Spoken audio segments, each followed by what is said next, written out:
नमस्कार. विद्यार्थ्यांची शब्दसंपत्ती वाढावी या हेतूने हा उपक्रम केलेला आहे. हा शब्द दोन्ही बाजूने जरी वाचला तरी त्याचा उच्चार आणि अर्थ तोच राहतो. नवीन, नवीन. त्यामुळे विद्यार्थी हे शब्द आनंदाने वाचतात आणि या गमतीदार शब्दामुळे त्यांचे मनोरंजनही होते.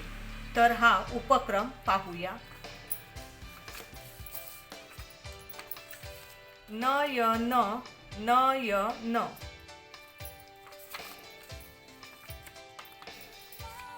कलंक, कलंक. दोन्ही बाजूने जरी हे शब्द वाचले तरी त्याचा उच्चार आणि अर्थ तोच राहतो.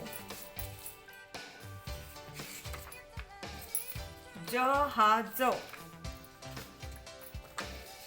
कडक.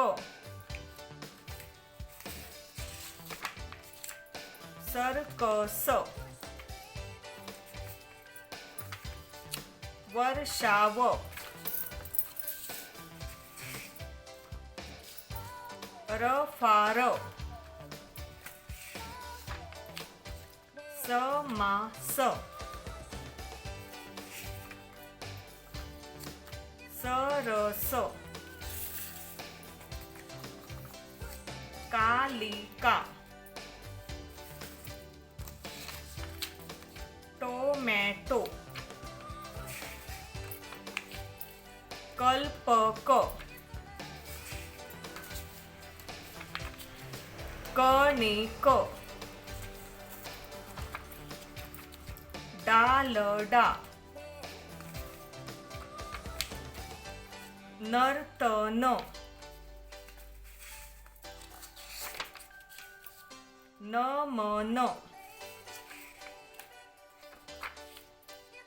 वाहवा, मध्यम.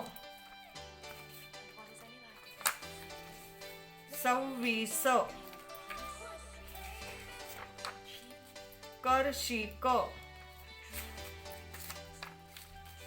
तब्येत, साजेसा. अशा शब्दामुळे त्या मुलांची शब्दसंपत्ती वाढते व मुलं अजूनही नवीन नवीन शब्द शोधण्यासाठी प्रयत्न करतात. धन्यवाद.